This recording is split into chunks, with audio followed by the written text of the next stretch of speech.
7. juli 2016.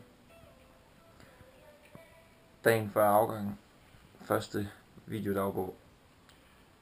Jeg er ved at pakke. Og det er en lang tur, og jeg har planlagt mange forskellige ting. Og her står jeg med alt, hvad der skal ind i bilen. I hvert fald det meste af det. Der er lidt mere et andet sted. Prøv at se en gang rundt her. Så er en masse pakkasser og redskaber og sko og vanddunk og et lille køleskab til bilen og en masse mad og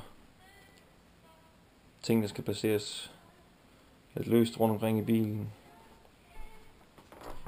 Fiskegrejer, vaders og net. En lavvo.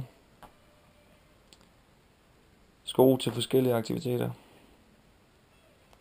Og mine skistøvler har langrensski med. Der kommer jo garanteret noget sne, inden jeg når at komme hjem. Kanopadler, vandrestave, skistave. 2 fiskestænger og fluefiskestang. En lille guitar. Kamera. Og en hel masse, der ikke er blevet pakket endnu. Forskellige vandtætte pakposer til kanoturene og del af tøjet, redningsvest, sikkerhed først.